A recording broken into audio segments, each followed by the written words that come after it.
My adult son expected me to buy him a house, since it's a parent's duty. When I refused, he cut me off and told everyone I abandoned him. He smirked and said, "Let's see how you live with that guilt." I replied, "Funny, you've been living off mine for years." I was 24 when I had my son, Mark. His father, David, was 27. He swore he was ready to be a dad. He wasn't. When Mark was 6, David packed a suitcase, told me he wasn't happy, and left. No warning. No fight. Just gone. He moved to California, started a new family, and sent birthday cards for about 2 years before stopping.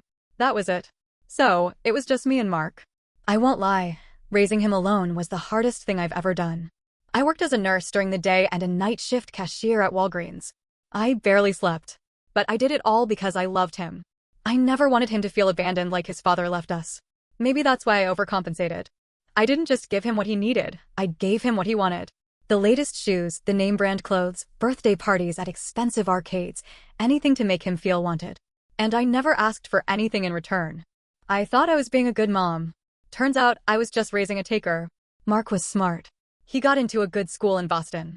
I was thrilled for him. I thought, this is it. He's going to grow into a responsible man. I was wrong. For 4 years, he treated me like an ATM. Mom, my laptop broke. Mom, my rent is due. Mom, I need money for food. I sent thousands. I lived off ramen and canned soups a month just so he could have enough. I thought he appreciated it. He didn't. He barely called. When he did, it was about money. If I asked about his classes or friends, he brushed me off. Busy mom. I figured, okay, he's young. He'll grow up. He didn't. After graduation, Mark moved back to Chicago. He got a job as a consultant for some firm. He wasn't struggling. He made enough to pay rent, eat out, and buy the latest iPhone every year. But he wasn't living large. One day, he called and said, "Mom, come over. We need to talk." I went, thinking maybe he wanted advice. Maybe he wanted to spend time with me. Nope. He sat me down, pulled out his phone, and showed me a listing. A $550,000 house in a fancy neighborhood. "I want this," he said. I laughed. "It's nice, but why are you showing me this?" "Because you're buying it for me." I waited for the joke. It didn't come. "Mark," I said, confused, "I can't afford that." "Yes, you can," he shot back. Now, was I comfortable? Yes. After years of struggle, I had a decent savings, a paid-off condo, and no debts. But $500,000 for an adult man? No way. He must have seen my face because he leaned forward, suddenly pissed. Rich parents do this for their kids all the time. "It's normal," he snapped. I felt my stomach drop. "Normal?" "Yes," he said. "Parents help their kids. You should have married rich, but you didn't, so now you owe me." I sat there stunned. "Mark, I worked 2 jobs for years to give you everything. I paid for your food, your clothes, your education, everything. How can you say I owe you?" His face was blank. That's what parents do. I realized, then, that my son didn't see me as a person. I was a wallet. I stood up, grabbed my purse. "Mark, I love you, but I'm not buying you a house." His jaw clenched. "Then you're abandoning me." That made me laugh. "Abandoning? Mark, you're 26. "I have nothing, Mom," he whined. "You have a job." "I need more," he said. And that's when I saw it. The same entitlement I had seen in his father years ago. Mark expected me to give. Forever. I took a deep breath. "Mark, you're an adult. If you want a house, work for it. I am done." He glared at me and said, "You'll regret this." I left. That was the last time I saw him in person. A few weeks later, the calls started. My sister, my mother, even my ex-husband's family. People I hadn't spoken to in years. "Why would you abandon Mark?" my sister asked. "He said you cut him off when he needed you the most," my mother scolded. "He told me he's struggling to eat," an old friend messaged. Mark had rewritten history. According to him, he was barely surviving in a roach-infested apartment. His own mother had turned her back on him. And people believed him. I tried to explain. It didn't matter. He was a great storyteller. Always had been. The final straw? A text from Mark himself. "Let's see how you live with that guilt, Mom."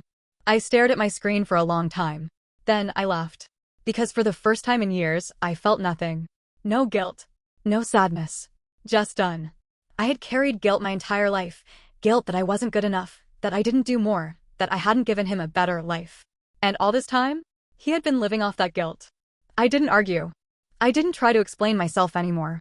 Instead, I did something that changed everything. I sold my condo. Then, I moved 2,000 miles away to San Diego. New city, new number, new life. I blocked Mark on everything, cut off anyone who sided with him. And most importantly, I updated my will. Mark was completely removed. Instead, my estate, my savings, my life insurance, everything would go to charity. For the first time in my life, I felt free. Mark didn't notice I was really gone for months. Then, I got an email, "Mom, we need to talk." I ignored it. A week later, another one. "I'm sorry. I overreacted." Still ignored it. Then, a call from an unknown number. I picked up. It was him sobbing. "Mom, please, I need help." I calmly asked, "Why would I help someone who abandoned me?" Silence. Then, quietly, he asked, "You changed your will, didn't you?" I smiled. Yes. The screaming started. I hung up. That was 2 years ago.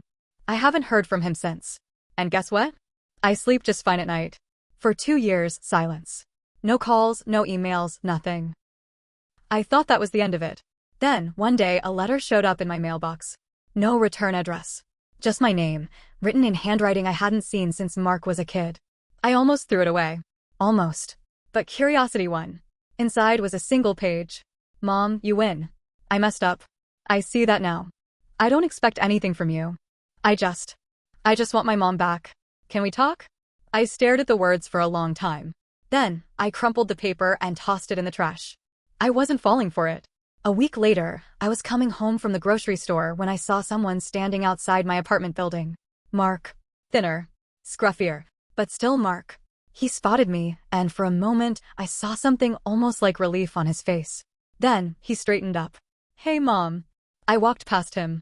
He followed. "Mom, please. Just hear me out." I turned, finally looking him in the eye. "You think one letter makes up for years of using me? Lying about me?" His jaw tightened.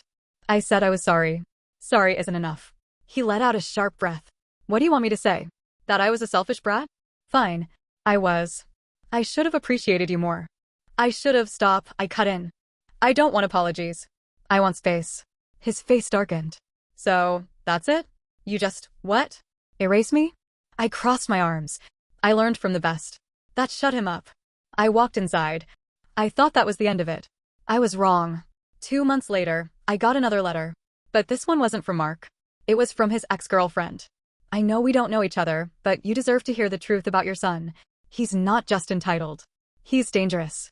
She went on to explain that, after I cut him off, Mark had spiraled. Hard. He burned through his savings. Lost his job. Started gambling. Then, when he was desperate, he stole. From her. Thousands of dollars. Credit card fraud. Even tried to take out a loan in her name. She found out. Confronted him. And Mark? He didn't apologize. He laughed.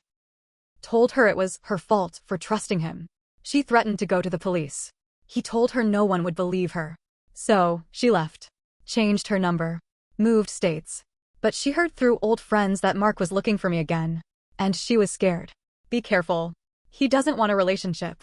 He wants a lifeline. I sat there, gripping the letter so hard my hands shook. I had almost believed him. Almost. But now? Now, I knew the truth. He didn't want his mother. He wanted his ATM back. And I was about to find out just how far he was willing to go to get it. I thought I was prepared for anything. I wasn't. A few days after getting that letter from Mark's ex, I got a phone call from an unknown number. I never answer those, but something in my gut told me to pick up. It wasn't Mark. It was my mother. "You need to come home," she said, voice tight. I frowned. "What? Why?" "It's Mark," she said. "He's in the hospital." My stomach dropped. For a second, just a second, the panic kicked in. Was he hurt? Was he sick? Had something happened to him? Then, reality set in. This was Mark. And Mark didn't do anything without a reason. "What happened?" I asked carefully. My mother hesitated. He overdosed." I sat down. "Overdosed? On what?" "Something with fentanyl," she said, voice shaking. "They found him in his apartment." If his friend hadn't called 911, I closed my eyes. It was classic Mark. Not the drugs, he had never been into that as far as I knew, but the desperation move. I bet he had called my mother before this, testing the waters, seeing if she'd get me involved. And when I didn't take the bait, he raised the stakes. Still, this wasn't a game. Fentanyl was serious. People died from this. No matter how angry I was, no matter how much he had hurt me, I had to check. "Which hospital?" I asked. When I got there, my mother was already in the waiting room.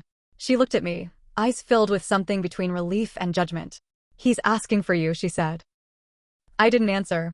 I walked past her and went straight to his room. And there he was, hooked up to an 4, looking paler than I had ever seen him. For the first time in years, he actually looked young, vulnerable. "Mom," he croaked. I didn't sit down. He gave a weak, sad smile. I thought I was going to die. I didn't respond. "Does that even matter to you?" he asked, eyes glistening. "Would you have even cared?" And for a second, just a second, I almost softened. Then I remembered the letter from his ex. I remembered the gambling, the fraud, the games. And I knew, in my heart, that this was a performance. So I stayed silent. Mark let out a small, humorless laugh. "Wow, you really don't care." "I care," I said evenly. "I just don't believe you." His expression changed instantly. Like a mask slipping. "You think I faked this?" he snapped. I crossed my arms. "You tell me." His jaw clenched. "I almost died, Mom." I leaned in. "And what did you expect? That I'd come running, sobbing, apologizing? That I'd throw money at you and fix your life?" His face darkened. I stepped closer. "I'm done, Mark." He was shaking now. With anger? With shock? I didn't know. "You mean that?" he whispered. "Yes." His breathing grew uneven. His mask cracked completely. Then, he said something that chilled me to my core. "I hope you have good lucks." I froze. "Excuse me?" He gave me a slow, unsettling smile. "You think you can just cut me off?" he murmured. "After everything? After making me like this?" My pulse pounded. This wasn't guilt-tripping. This wasn't a desperate cry for help. This was a warning. "You should go," I said. He leaned back against the pillow, smirking. "I'll see you soon." I walked out. And the second I got home, I changed every single lock on my doors and windows. Because for the first time in my life, I was actually afraid of my son. The moment I changed my locks, I knew things weren't over. I barely slept that night. Every little noise made my heart pound. A car door slamming outside. The wind rattling the window. My own breath, too shallow and fast. I knew my son. I knew how he thought. He wasn't going to accept this. And I was right.